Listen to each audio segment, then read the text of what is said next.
Baik, terima kasih Jenny dan Ko Alung, dan selamat malam Bapak Ibu serta saudara-saudari sedama, Sukihoto, Namo Buddhaya.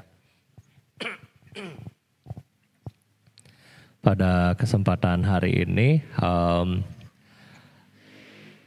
Bante akan review dan mungkin ada lebih banyak menjawab pertanyaan dari Bapak Ibu ya. Jadi kalau Bapak Ibu ada pertanyaan ya silahkan diketik di kolom komentar. Dan setelah kemarin kita membahas mengenai Sang Buddha yang melerai suku ya, suku Sakya dan suku Kolya. Nah kemudian Bapak Ibu setelah Sang Buddha membabarkan beberapa jataka ya mengenai kenapa Anda harus berantem seperti itu ya. Dari kita sudah belajar kemarin ada jataka mengenai beruang dan dewa pohon. Jataka mengenai kelinci. Jataka kemudian mengenai burung merpati ya dan gajah. Baru jataka tentang merpati ya, kawanan merpati. Dari jataka ini kemudian Sang Buddha kasih tahu kepada suku Kolya dan Sakya, dan pada akhirnya mereka sadar bahwa ya ternyata berantem atau permusuhan itu kita harus melihat daripada hal-hal yang terkait ya, hal-hal yang terkait, bukan hal-hal yang sepele dan menyebabkan pertumpahan darah yang begitu sangat luar biasa. Nah, jadi Bapak Ibu setelah mereka sadar, kemudian para raja ya, mereka memuji Sang Buddha, dan setelah memuji Sang Buddha, kemudian di dalam batin mereka bilang seharusnya lah ya para keturunan yang terbaik daripada masing-masing suku untuk bersama-sama dijadikan menjadi anggota Sangha. Selanjutnya sekitar 250 putra ya dan para pangeran dari suku Kolya, 250 dari suku Sakya dipersembahkan kepada Sang Buddha untuk dimohon ditabiskan. Nah, setelah Sang Buddha menerima murid yang jumlahnya 500, kemudian mereka semua ditabiskan menjadi Ehi Bhikkhu Upasampada. Setelah ditabiskan Ehi Bhikkhu Upasampada, lantas Sang Buddha kembali ke istana ya, tetapi kembali ke kerajaan Kapilawastu. Dan di sana Bapak Ibu mereka tinggal di sebuah hutan untuk berlatih ya. Nama hutannya Mahawana kalau nggak salah ingat ya. Nah di hutan ini ya namanya mereka para pangeran, kemudian mereka seakan-akan ya disuruh untuk menjadi biku. Jadi motivasinya masih belum beres ya, motivasinya terpaksa ya, aduh gara-gara disuruh sama misalnya sama raja nggak enak hati ya pergilah. Nah kemudian karena memiliki motivasi yang belum murni, walaupun mereka hidup bersama Sang Buddha di hutan tersebut, tetapi karena motivasi yang belum murni, kemudian karena keterikatan sama keluarga mungkin ya, sama istri, sama bisnis dan seterusnya, pada akhirnya membuat para biku ini gelisah ya. Mungkin lagi meditasi sama dengan Bapak Ibu ya. Ayo tarik napas, but, do. Lagi tarik napas, but, do, ingat, aduh belum cicil mobil. Do, belum bayar anak sekolah. Tarik lagi, aduh si ini belum bayar utang. Buang nafas lagi. Ya jadi sama ya, karena motivasi mereka belum murni, jadi pikiran-pikiran mereka waktu itu walaupun sudah jadi bante, jadi anggota Sangha, mereka masih memiliki pikiran yang mengembara kemana-mana. Dan Buddha menyadari bahwa wah, saya sendiri ada di tempat ini, tetapi murid-murid ini masih memiliki pikiran yang macam-macam. Oleh karena itulah Sang Buddha melihat, memantau pikiran-pikiran dari ke-500 biku ini.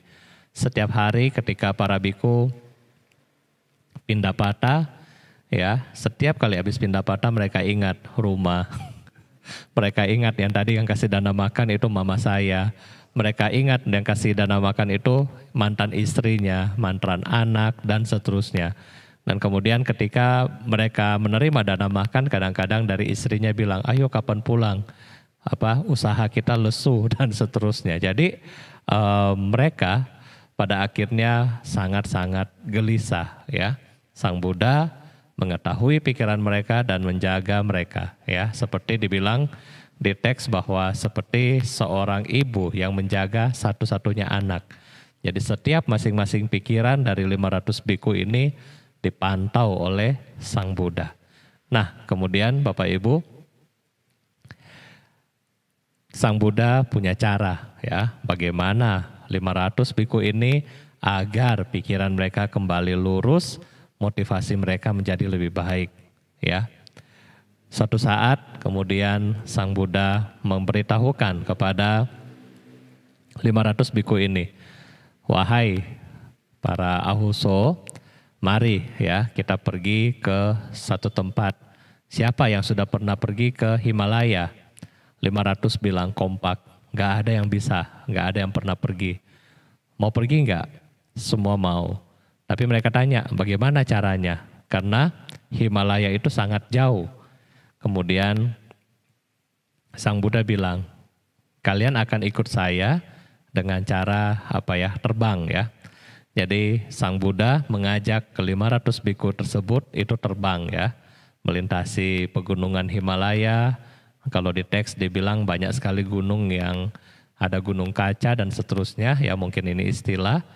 Dan kemudian mereka sampai di satu tempat. Setelah sampai di satu tempat, kemudian Sang Buddha memaparkan salah satu sutta yang pada intinya bagaimana mereka berusaha melepaskan kemelekatan daripada indria, daripada orang tua, mungkin istri dan seterusnya, ya, lebih pada istri, ya, kepada wanita. Dan di situ para biku tersebut kompak, Bapak Ibu, ya.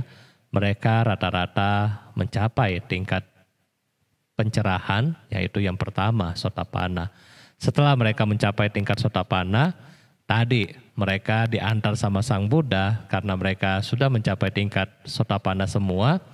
Mereka memiliki abinya, memiliki kekuatan batin, ya, sehingga pulang kembali ke wihara masing-masing. Jadi setiap para biku itu sudah mulai pulang ke wihara masing-masing, ya.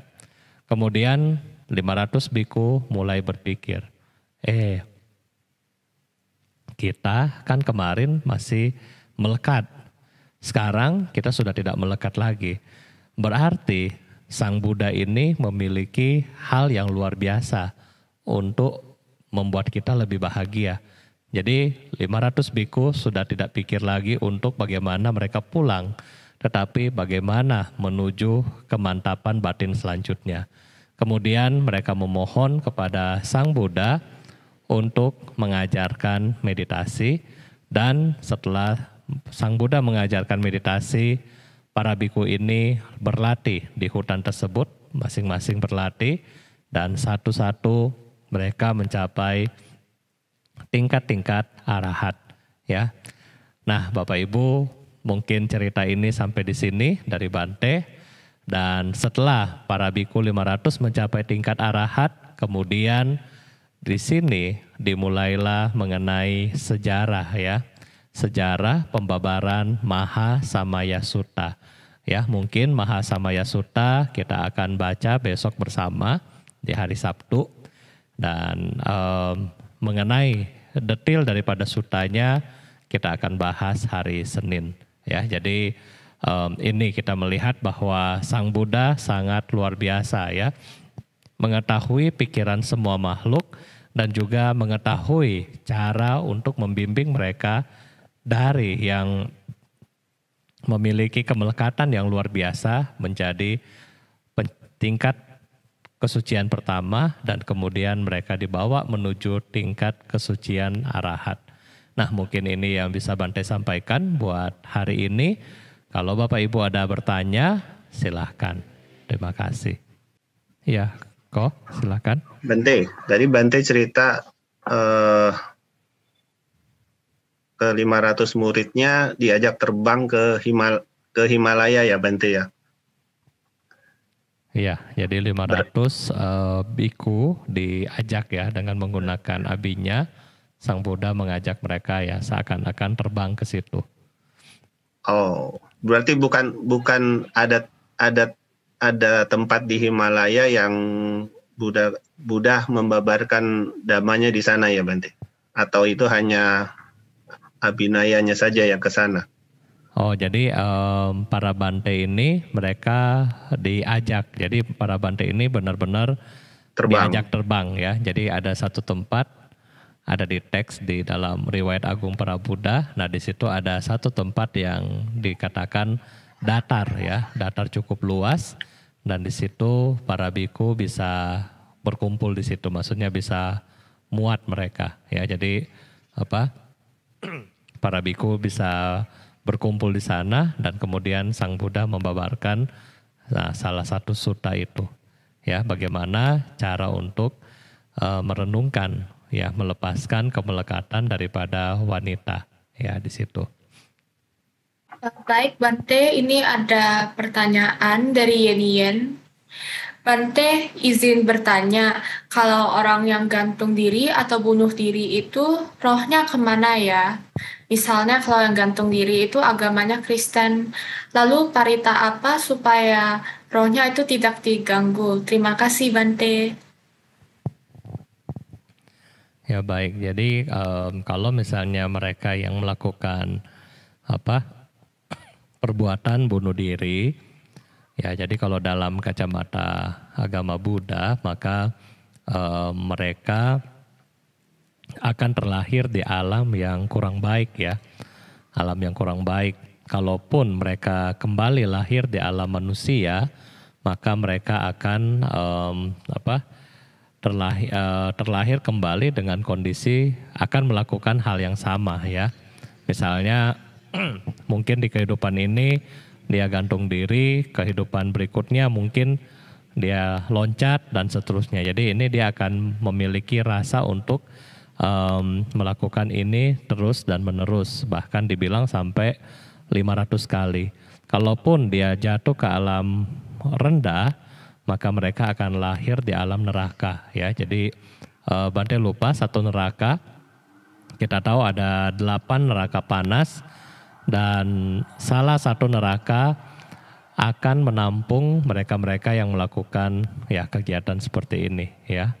Kalau nggak salah Awici paling bawah, di atas Awici sedikit ya. Nah itu yang menampung mereka-mereka yang membunuh diri. Kenapa? Karmanya sangat berat, karena kita melihat bahwa untuk terlahir sebagai manusia itu perlu karma baik yang sangat luar biasa ya. Kita untuk terlahir sebagai manusia, kita perlu karma baik yang sangat luar biasa. Yang kedua adalah sudah jadi manusia pun, kenapa kita perlu karma baik yang besar? Kita bisa bandingkan ya Bapak Ibu bahwa contoh kita hidup, kita dalam kondisi yang baik-baik saja. Sedangkan di tempat yang lain, misalnya mereka kena bencana, mereka kena perang, mungkin mereka kena bencana karena bencana alam, mungkin gempa bumi, panas ya, banjir, dan seterusnya. Nah jadi kondisi ini saja kita nggak usah bandingkan secara materi, tetapi secara kondisi kehidupan biasa itu sudah sangat-sangat luar biasa ya. Kita sudah memiliki, untuk kita lahir terutama di Indonesia, kita sudah memiliki standar yang sudah sangat baik ya, makanan melimpah, semuanya ada. Jadi ini sudah sangat-sangat baik. contoh yang paling simpel, air ya. Di Indonesia kita cari air lebih gampang. Coba kalau kita misalnya lahir di negara-negara yang kering, yang untuk mendapatkan air itu sudah sangat susah. Jadi ini kita harus bersyukur. Ini baru dari faktor air ya, bukan faktor kekayaan, bukan faktor kita punya rumah, mobil dan seterusnya. Itu baru faktor yang simple, yang memiliki kita bilang faktor primer ya, kebutuhan primer aja kita sudah lebih baik jauh daripada mereka. Nah, sehingga ini adalah suatu karma baik yang sangat besar. Nah, kemudian ketika dia melakukan merusak dirinya sendiri, berakibat bahwa dia tidak menghargai karma baik sebelumnya, dan juga dia juga menghancurkan wujud ya, salah satu kesempatan untuk dia berlatih diri dan mencapai pencerahan. Dia menghancurkan Buddha nature ya, kesempatan untuk mencapai kebudaannya sendiri. Nah, jadi disitulah dibilang karma baiknya sangat besar. Kalau seperti ini, apa yang kita harus lakukan? Ya, kita bisa bantu dengan pelimpahan jasa sebanyak yang kita bisa. Karena perbuatan yang dilakukan adalah sangat-sangat susah untuk dibantu sebenarnya. Tetapi kita bisa berusaha, ya kita bisa melakukan karma baik, pelimpahan jasa setiap hari buat orang ini, ya. Memang sangat susah karena dia sendiri yang melakukannya soalnya, ya. Jadi kita hanya membantu doa apa Bante yang harus kita baca, bebas, ya. Semua parita, liamkeng atau mantra itu adalah sama. Atau doa-doa agama lain juga sama. Yang penting bagaimana ketika kita berdoa, membacakan parita, membacakan liamkeng, bagaimana kita punya hati, bagaimana kita punya motivasi, bagaimana kita punya konsentrasi. Ya, mungkin ini. Terima kasih. Lalu pertanyaan selanjutnya Bante dari Tris Sarima. Nama budaya Bante, saya mau tanya, bolehkah mendengarkan parita sambil mengerjakan pekerjaan rumah? Apa manfaatnya? Karena saya senang mendengarkannya. Apakah ini juga merupakan kemelekatan? Terima kasih Bante. Ya, baik. Jadi Bante, apakah bisa saya mendengarkan ya parita dengan melakukan hal yang lain? Sah-sah aja, boleh-boleh saja ya. Jadi kita melakukan pembacaan parita dengan melakukan hal yang lain, boleh, nggak masalah. Tetapi kita harus ingat bahwa parita ini adalah ucapan daripada Buddha itu sendiri. Ya, parita ini adalah ucapan, kata-kata yang diucapkan oleh Buddha di zaman itu, dan sehingga sangat sayang kalau kita mendengarkan parita, tetapi kita seperti dengar mungkin lagu MP3 begitu ya. Ya gitu, jadi sangat sayang. Karena kenapa? Sesungguhnya parita itu adalah kata-kata yang diucapkan Buddha itu sendiri. Sehingga sangat beruntung bagi kita untuk punya kesempatan, punya waktu ketika kita bisa membacakan parita tersebut. Atau kita mungkin gak sempat baca tetapi kita mendengarkan dengan hikmat.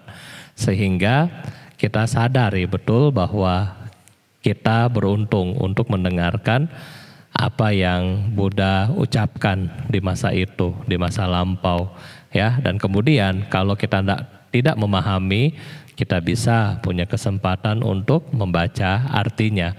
Karena parita terdiri dari perlindungan yang kita bilang ada sutta, gata, dan juga perenungan lainnya. Ini sangat bermanfaat untuk apa? untuk mensadarkan diri kita dan menuntun diri kita menjadi orang yang lebih baik. Jadi sebenarnya ini ya tujuan kita melakukan pembacaan parita. Kalau misalnya kita hanya mendengar, ya misalnya Anda lagi sambil masak baru dengar parita, boleh nggak Bante? It's okay, tetapi manfaat adalah sangat-sangat kurang ya. Kenapa? Beberapa parita, misalnya contoh parita yang kita kemarin sudah pelajari yang tentang Bahumwe Saranam Yangti ya, itu halaman buku baru itu ada. Nah, itu ketika Sang Buddha membabarkan itu sekitar 84.000 makhluk mereka mencapai pencerahan. Jadi kenapa mereka mencapai pencerahan? Karena saat itu mereka mendengarkan dengan saksama. Ya, mereka mendengarkan dengan saksama, dengan konsentrasi, dan di situ timbullah perenungan dan kemudian keyakinan sehingga mereka mencapai tingkat pencerahan. Ratana Sutta yang dibabarkan oleh Sang Buddha, kita sudah belajar kemarin, sama ya, selama 7 hari setiap hari 84.000 makhluk mereka mencapai pencerahan. Ya. Besok ya kita akan baca sama Mahasamaya Sutta, di teks disebutkan bahwa bahkan satu helai rambut pun tidak ada tempat. Ya, jadi seluruh hutan Mahawana, bahkan satu helai rambut pun tidak ada tempat untuk para dewa, manusia dan seterusnya. Jadi itu, jadi kita melihat bahwa Parita Sutta ini dibabarkan demi manfaat kita. Jadi sangat disayangkan kalau kita hanya mendengar sambil lalu ya. Kalau misalnya untuk mendapatkan manfaat yang 100% yang full, ya tentunya kita harus mendengarkan dengan sangat baik. Tetapi kalau karena memang di Jakarta, ya Bante tahu bahwa kita lebih seperti multitasking ya, sibuk sana sini. Ya jadi oke, tetapi untuk manfaat full yang tadi kita nggak bisa dapatkan. Tetapi it's okay ya, kita masih mendapatkan ingatan ya, seperti mungkin memori ya, bahwa sadar bahwa oh saya baca parita.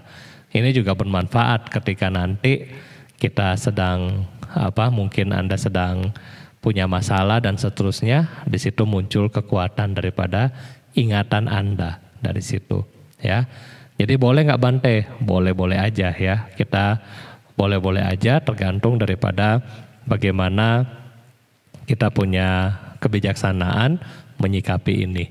Dan itu adalah kemelekatan nggak Bante? Kemelekatan yang baik, nggak apa-apa, lanjutkan ya. Daripada Anda nonton drama Korea atau dengar lagu Westlife, nggak apa-apa, mendingan dengar parita ya. Terima kasih. Baik, selanjutnya dari YouTube ini Bante, dari Seni Salek. Pertanyaannya, Bante, apakah semua Bante yang sudah mencapai arahat punya kesaktian bisa terbang? Terima kasih Bante. Semua Bante yang sudah punya arahat, sudah jadi arahat bisa terbang ya. Bante rasa nggak usah sampai arahat bisa terbang ya. Saya belum arahat bisa terbang, ya kan? Buktinya kemarin dari Jakarta ke Manado bisa terbang. Jadi ya banyak orang yang selalu berpikir bahwa oh seperti itu ya, bahwa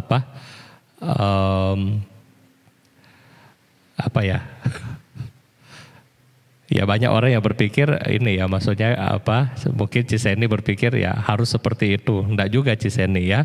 Jadi Bante contoh, di dalam abinya, salah satu abinya adalah bagaimana membelah diri, ya kan? Bagaimana memperbanyak diri ya. Memperbanyak diri di satu tempat dengan waktu yang sama. Di beda tempat dengan waktu yang sama ya. Nah, sama hari ini Bante sedang memperbanyak diri.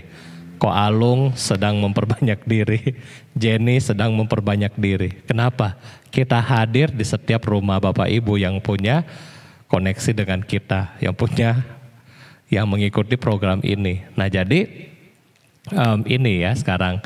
Jadi kita jangan melihat bahwa yang ingin kita capai ketika kita belajar Dhamma bukan yang ini, ya, yang terbang dan membaca pikiran dan seterusnya itu hanya bonus, ya. Tetapi Sang Buddha mengajarkan kita bagaimana cara kita untuk mencapai tujuan utama, yaitu nibbana, ya, yaitu pemurnian batin kita sendiri, bukan terbang, bukan memperbanyak diri.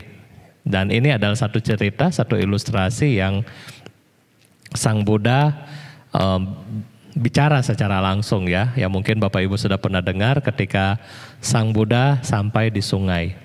Ya, ketika sampai di sungai ada satu pertapa yang sangat-sangat sakti. Saktinya bagaimana? Dia bisa jalan terbang di atas air. Nah, kemudian saat itu Bapak Ibu dia dengan sombongnya dia memperagakan, mendemonstrasikan dia punya kesaktian ini kepada Sang Buddha. Dia dari titik sini dia menyeberangi sungai, ya, berjalan di atas air. Dari sisi sana dia balik lagi. Ini di India banyak ya, sampai sekarang masih banyak yang begini ya. Dan ketika waktu itu Sang Buddha tanya kepada dia, kamu untuk menguasai ilmu ini berapa lama? Oh, saya melatih ilmu ini misalnya puluhan tahun. Taruhlah kita bilang 10 tahun. Oh ya. Kemudian Sang Buddha dengan bijaksana, ya, di samping itu ada perahu buat menyeberangi. Ya, Sang Buddha naik perahu itu. Dan Sang Buddha bilang, saya nggak perlu latihan seperti kamu begitu susah 10 tahun. Ya, saya cukup untuk menggunakan perahu ini untuk menyeberang. Nah, jadi Bapak Ibu, yang kita ingin adalah, yang Buddha ajarkan kepada kita adalah bagaimana kita menyeberangi samsara. Bagaimana cara kita untuk mencapai realisasi. Bukan untuk mencapai tingkatan-tingkatan daripada kesaktian. Ya, terima kasih. Dari Hernigan. Selamat malam Bante, mau tanya, kalau sudah selesai baca parita, dilanjutkan baca mantra Tapecho dan Namo Amitofo, apakah boleh? Ya, baik. Jadi ketika kita sudah baca parita, kemudian mau baca mantra, apakah boleh? Gak apa-apa ya, sebagai umat biasa, it's okay ya. Nggak apa-apa. Bante juga dulu begitu. Ya, Bante juga dulu habis baca parita meditasinya pakai bukan Amitofo sih, pakai Yausefo biasanya. Tapi it's okay, nggak masalah. Tetapi nanti pelan-pelan Bapak Ibu akan milih ya, maksudnya akan milih nyamannya di mana. Ya, karena ketika kita baca Amitofo juga bagus karena kita memiliki pemusatan konsentrasi ya, sati. Ya, ketika Anda baca Tapecho juga bagus untuk membuat kita punya pikiran menjadi tenang, itu nggak masalah ya. Selama yang kita lakukan adalah hal yang bermanfaat, itu sangat baik ya. Terima kasih. Lalu Bante, ada pertanyaan di Facebook dari Tanti Lina. Malam Bante, izin tanya, kalau kita menyumbang kurban di masjid di hari raya Ada, apakah itu melanggar sila pertama? Mohon pencerahannya. Terima kasih. Ya, jadi kalau misalnya kita turut ya menyumbang, apakah bagaimana? Ketika kita memiliki itikat yang baik, misalnya kita berniat untuk berdana, ya hasilnya adalah dana. Jadi hasilnya kembali kepada kita ya. Nah jadi ketika kita melakukan bahwa saya mau berdana, saya mau membantu, ya silahkan kita membantu ya. Tetapi efeknya adalah pelanggaran sila bukan kita yang lakukan. Jadi pelanggaran sila bukan kita yang lakukan. Jadi seperti misalnya contoh ketika kita pergi belanja misalnya di pasar, ya misalnya kita beli daging ayam di pasar. Nah itu apakah kita yang bunuh? Kan bukan, kita hanya beli. Jadi di sini adalah perbedaan ya, maksudnya ada beda di situ ya. Bahwa seperti kita ya beli daging di pasar, nah kita tidak melakukan hal pembunuhan ya. Kalau kita menyumbang ya kita akan anggap bahwa ya kita membantu untuk perdana, untuk membantu orang susah ya. Ya oke, terima kasih. Bante, setelah itu ada pertanyaan di Facebook dari Trisa Wijaya. Wandami Bante, saya ingin bertanya, bagaimana jika ia yang melekat pada sila, misalnya ia melakukan uposatha, tetapi setelah hari uposatha selesai, ketika mau melepas sila seperti tidak mau melepas 8 sila tersebut, seperti sayang sekali ya, cuma bisa sebentar untuk melakukan uposatha dan melekat pada 8 sila itu. Apakah pada kasus itu bisa dikatakan melekat pada sila atau melekat kepada kebajikan yang telah dilakukan? Terima kasih. Ya, jadi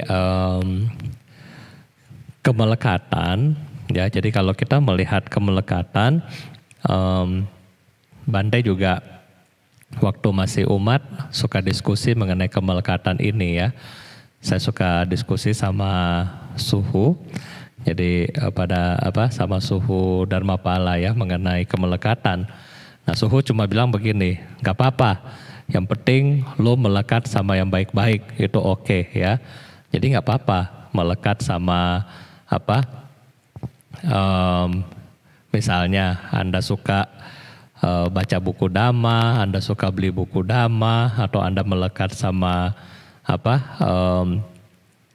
dupa, Anda melekat sama Buddha Rupang ya, maksudnya Anda suka misalnya sebagai umat Buddha Anda suka koleksi, Anda suka muja, atau Anda melekat sama tasbih, nah itu sih it's okay. Jadi itu adalah kemelekatan sebenarnya yang masih positif ya, kemelekatan yang positif ya, daripada kita kemelekatan ke hal yang lain, melekat sama HP, melekat sama jam, melekat sama tas, ya itu adalah hal yang positif.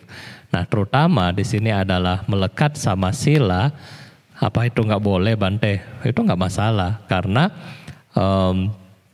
ini bukan kemelekatan, tetapi ini adalah rasa di mana kita sudah nyaman di dalam praktek spiritual, sehingga kita rasa adalah ketika Anda menjalankan sila, Anda berasa bahwa itu sudah hal yang nyaman yang kita lakukan. Jadi ini bukan suatu kemelekatan ya. Kemelekatan itu ketika kita tidak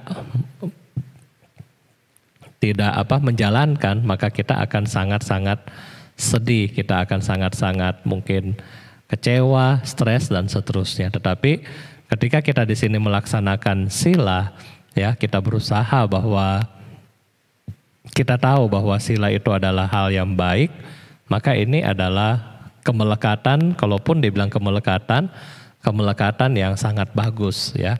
Tetapi lebih pada bukan kemelekatan, tetapi lebih karena batin kita sudah berkembang secara spiritual sehingga menganggap bahwa ini adalah way of life. Maksudnya ini adalah jalan hidup kita. Jadi itu nggak masalah ya. Terima kasih.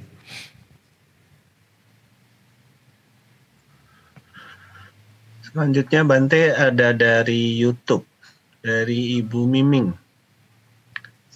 Selamat malam Bante. Izin bertanya, kalau kita bantu doa pelimpahan jasa untuk teman kita yang sudah almarhum tetapi berbeda agama, apakah pelimpahan jasa itu atau doa itu bisa sampai ke almarhum?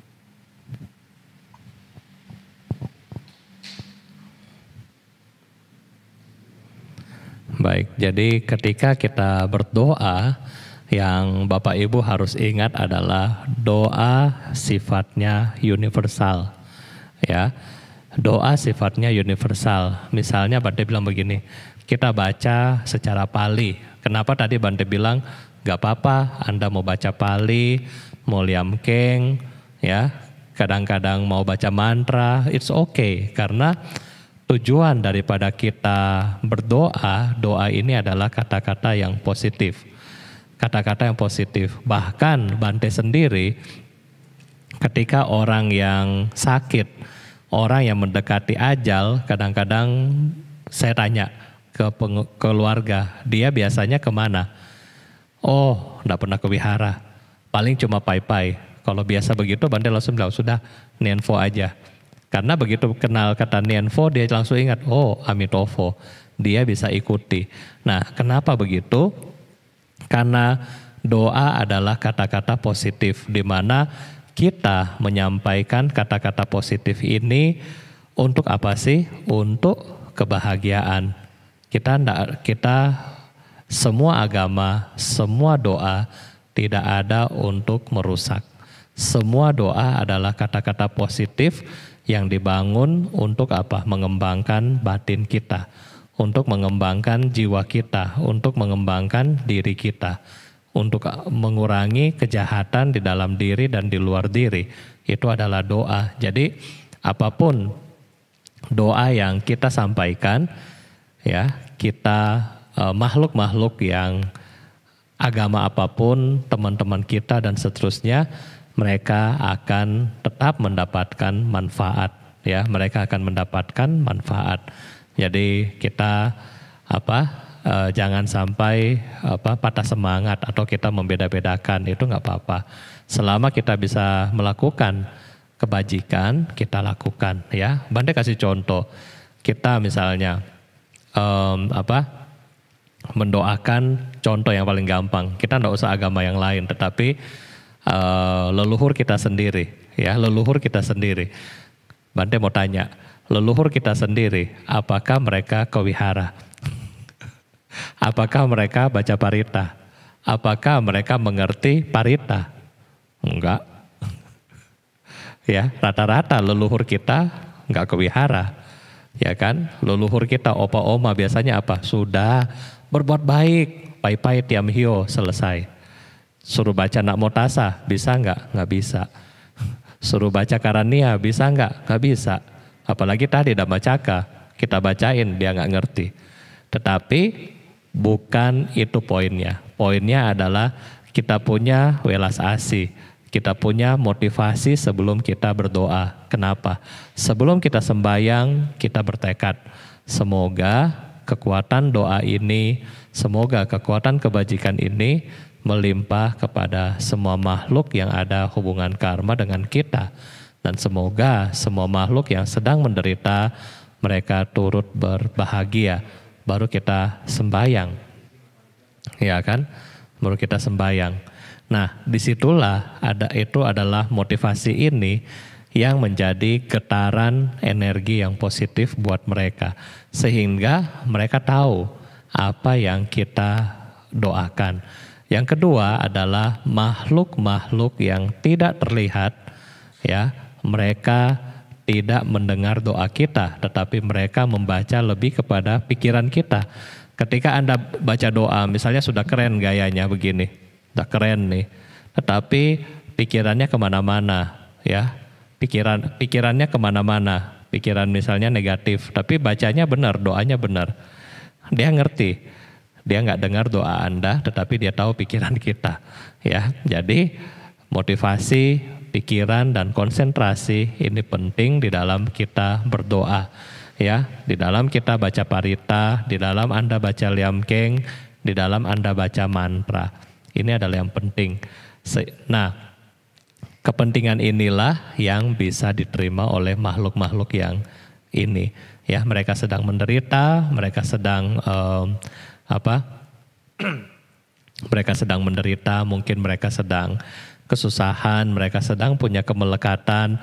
Begitu mereka merasakan doa pancaran cinta kasih yang kita berikan, maka mereka akan lebih bahagia. Bante kasih contoh yang di depan Anda, ya itu kita kasih misalnya kasih kue, kasih kasih kopi, kasih energen dan seterusnya, itu hanya ya biar kalau mereka lihat, oh ada saya dikasih makanan, cuma buat itu, tetapi bisa nggak makan? Nggak bisa. Ya, dia nggak bisa makan, tetapi dia akan rasa puas secara visual. Oh, saya ada ini. Tetapi yang mereka dapat adalah kita punya getaran cinta kasih buat mereka. Itu yang mereka akan dapat. Ya, jadi doa apapun kita bisa doakan. Ya, dan umat Buddha kita percaya bahwa kita berdoa buat semua makhluk bahagia. Jadi ini adalah doa yang universal yang kita berikan kepada semua makhluk. Terima kasih. Baik, selanjutnya Bante masih terkait dengan doa dari YouTube dari Lino. Namo Buddhaya Bante, saya ingin bertanya apakah ada doa atau parita yang baik kita baca sebelum kita tidur malam? Terima kasih Bante. Ya, baik. Apakah ada parita atau doa yang sebelum kita istirahat ya? Kalau Bapak Ibu punya waktu singkat ya, kalau kita cuma singkat, mungkin Anda mau mengajarkan kepada anak-anak, ya itu bisa baca Wandana ya, Namo Tassa, Anda bisa baca. Kalau ada altar, di altar. Kalau Bante altarnya di lantai 1, atau altarnya di lantai 3 bagaimana? Jauh. Ya sudah, menghadap bantal. Misalnya ini adalah belakang ini adalah kepala bantal kepala kita menghadap itu anjali, kemudian ya baca Namo Tassa yang tadi ya 3 kali. Kalau punya waktu boleh baca Natime Saranang Anyang ya, Saca Kiryagata. Kalau punya waktu boleh baca Brahma Wihara. Ya, jadi Aham Sukito Homi, ya itu yang tadi kita baca sebelum kita mulai sesi Dhammadesana, kita boleh baca ini ya, Aham Sukito Homi ya sampai artinya. Jadi ini adalah doa. Bante kalau baca Pali nggak familiar, bahasa Indonesia boleh nggak? Boleh. Baca bahasa Indonesianya aja juga sudah bagus. Ya, jadi kita usahakan baca ini sebelum kita istirahat ya. Terima kasih. Lalu pertanyaan selanjutnya dari Facebook, dari Melani Mia. Bante izin bertanya, bagaimana jika seorang anak ia wajib memberikan uang kepada orang tua, tetapi orang tua itu menggunakan uangnya untuk minum alkohol. Dia sudah dinasihatin, tetapi ia tetap tidak peduli. Bagaimana yang seharusnya dilakukan oleh anak itu? Terima kasih Bante. Ya, jadi ketika kita memberikan ya uang kepada orang tua kita, ya sebenarnya itu adalah hal yang baik, ya hal yang baik. Bahwa kenapa hal yang baik Bante? Karena di dalam Manggala Sutta adalah kita sebagai anak kita menyokong ayah dan ibu. Ya, ketika Anda menyokong ayah dan ibu, maka itu adalah sebagai usaha kita. Ya, di sini sekali lagi ini adalah usaha kita sebagai anak yang berbakti untuk orang tua. Usaha Anda untuk membalas jasa kebajikan dari orang tua. Ya, walaupun itu semua tidak bisa mencukupi jasa baik daripada papa dan mama kita. Ya, tetapi itu adalah usaha sehingga ini adalah menjadi berkah di dalam kehidupan kita. Namun sayangnya kalau orang tua mempergunakan uang itu untuk membeli alkohol ya. Sebenarnya ketika kita sudah memberi, bahwa misalnya Anda sudah memberi, kita sudah melepas ya. Tetapi sebagai seorang anak mungkin Anda concern jangka panjangnya. Jadi bagaimana Bante? Bisa ya Anda ganti pemberiannya.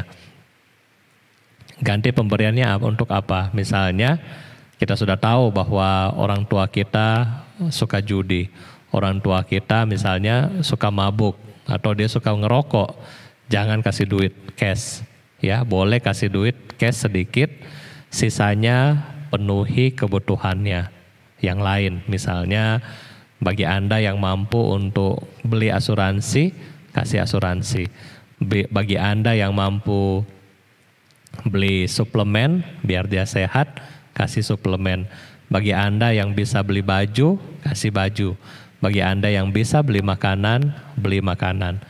Ya, jadi kita ganti yang kita berikan, ya, atau dananya Anda simpan ke satu rekening khusus, di mana ketika rekening ada apa-apa dengan orang tua kita, rekening ini sudah bisa digunakan. Jadi tergantung kebijakan kita ya, tetapi ini sangat baik ya. Ini adalah budaya yang sangat baik ketika kita mampu berdana buat orang tua kita ya. Terima kasih. Ini ada pertanyaan yang sangat menarik menurut saya dari Facebook, dari Fungli. Namaste Bante, ingin bertanya, mengapa setiap rupang Buddha memiliki rambut, sedangkan para biku harus tanpa rambut? Anumodana Bante. Ya, jadi kenapa setiap rupang memiliki rambut ya, sedangkan para Bante tidak punya. Nah, jadi ini sebenarnya bukan para Bante nggak punya ya, punya. Coba kita lihat di belakang Bante ini kan, Bante Moggallana dan Sariputta. Nah, mereka ada, tetapi dibedakan Bapak Ibu ya. Kenapa dibedakan? Untuk dikasih tahu bahwa ini Sang Buddha dan yang lain adalah misalnya ada yang patung Bodhisattva, ada yang patung biku dan seterusnya. Jadi ini hanyalah simbolis ya, sehingga orang tahu bahwa oh kalau Sang Buddha modelnya begini ya.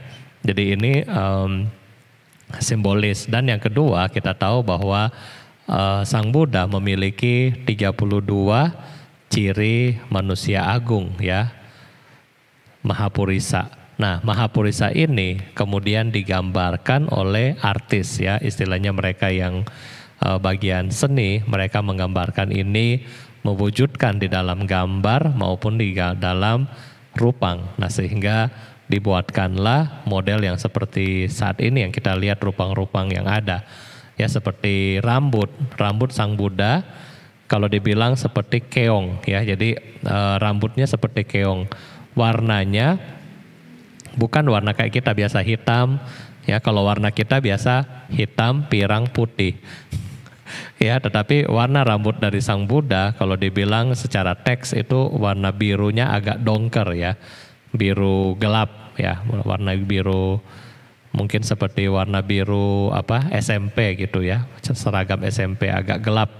Nah, itu adalah warna rambut daripada Sang Buddha. Kemudian bagian kepala juga agak di sebelah sini, bagian sini, nah itu agak dibilang menonjol ya, karena di daerah di sini kayak di ubun-ubunnya agak tinggi sedikit. Ya, kemudian dari jari, tangan, kaki, di telapak kaki juga banyak banyak gambar ya, karena melambangkan ya itu tadi Bante bilang Mahapurisa ya, 32 ciri manusia yang agung ya. Jadi ini gambaran dari seorang Buddha. Sedangkan gambar yang lain, misalnya hanya biku, nah itu nggak punya Mahapurisa ya. Kadang-kadang dibikin. Kalau biku-biku yang arahat ada, misalnya dia punya telinga agak dibesarin, biku yang biasa tidak ada. Nah, jadi ini cuma sebagai gambaran saja ya. Terima kasih. Setelah itu ada pertanyaan dari Berti lewat Facebook.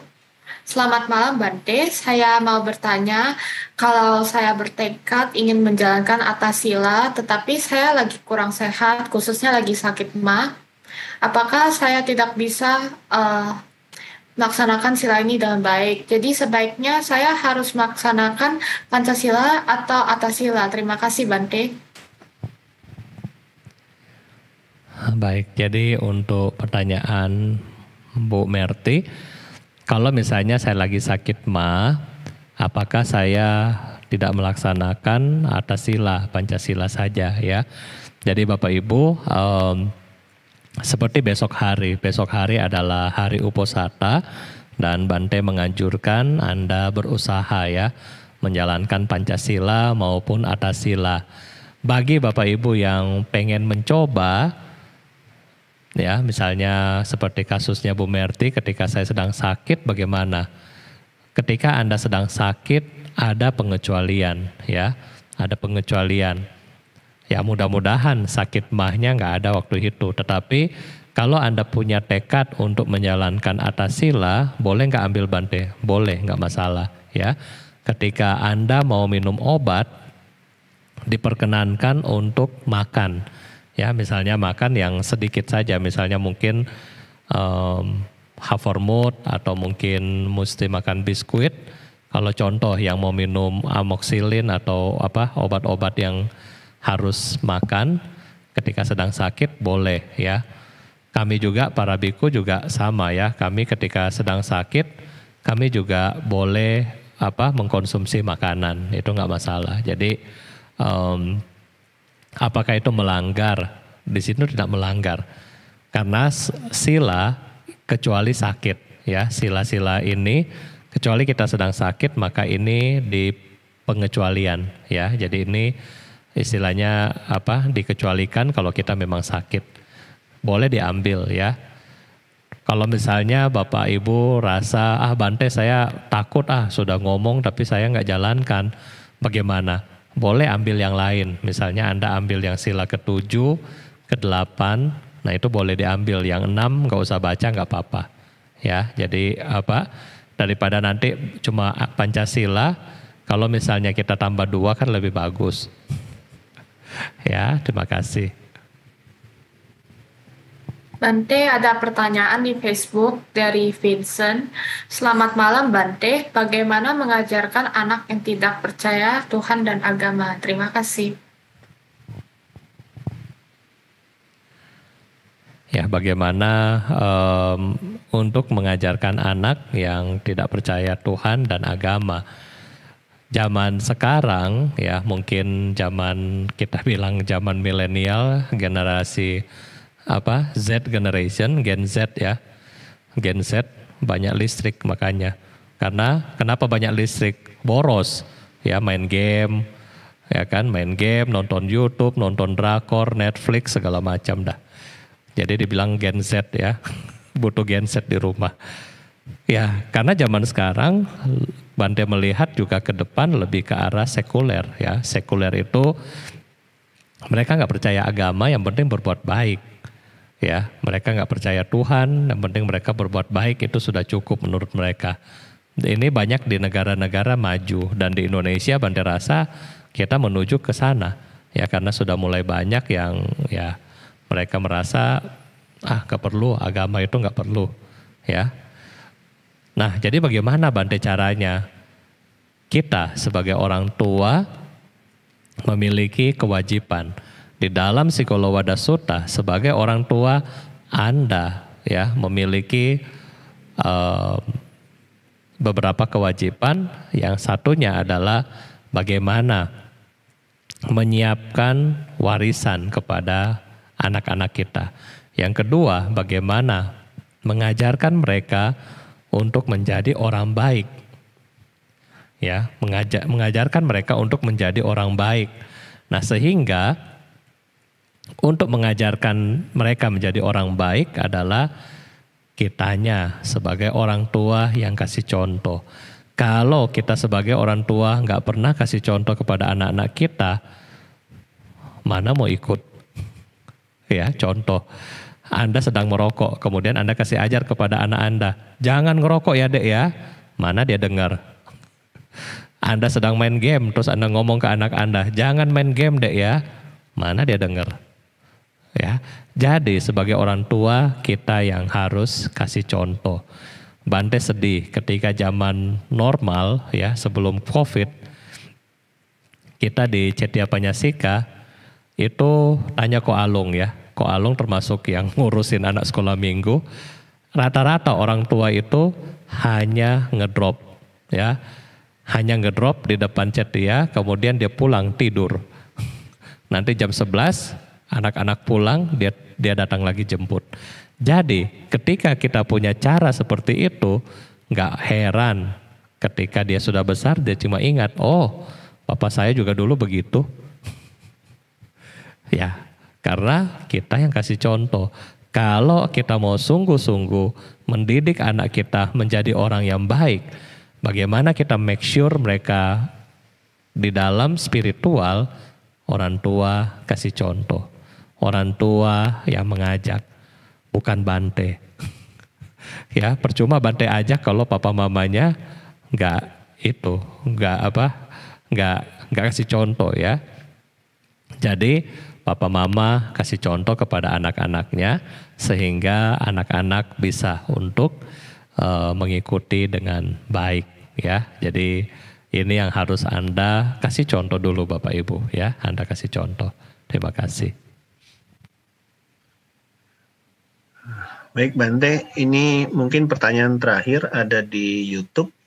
Kalau tadi pertanyaannya soal doa sebelum tidur, ini pertanyaan dari Ibu Seni Salek lagi.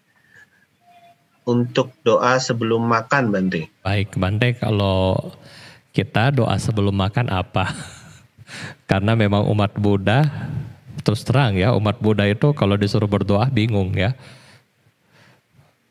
Bingung nggak kalau kita coba kamu doa sebelum kamu belajar, kamu doa sebelum kamu kerja, kira-kira mau doanya apa?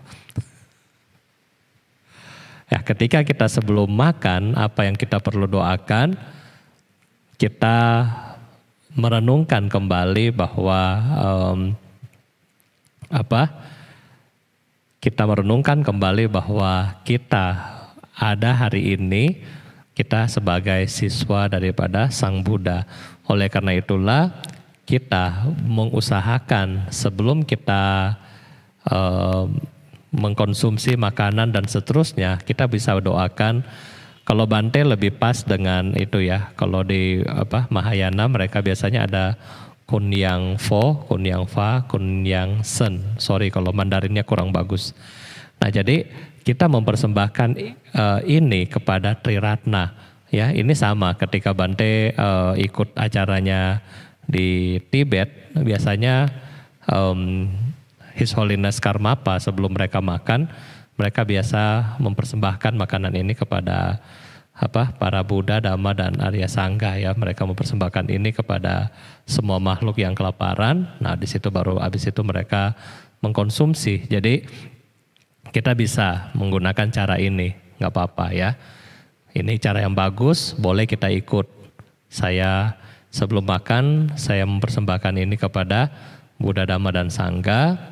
Dan semoga dengan kebajikan ini, kalau Bante pribadi, semoga dengan kebajikan yang saya lakukan ini, dengan mempersembahkan makanan ini maksudnya kepada Triratna, semoga semua yang kelaparan, dan semua yang terlibat di dalam proses pembuatan makanan ini, mereka terbebas dari penderitaan dan mereka dapat berbahagia. Nah biasa kalau Bante ini. Tetapi kita bisa ubah sesuai dengan Bapak Ibu punya mau bagaimana ya. Jadi usahakan di dalam doa kita mempersembahkan kepada Triratna. Dan kemudian kita juga mengucap syukur ya bahwa kita ada makan hari ini karena karma baik kita. Dan berikutnya kita bertekad semoga makhluk yang terlibat di dalam makanan ini, apakah dia mungkin ayam yang kemakan dan seterusnya yang ada di sini, semoga mereka turut berbahagia. Ya mungkin ini dari Bante. Terima kasih.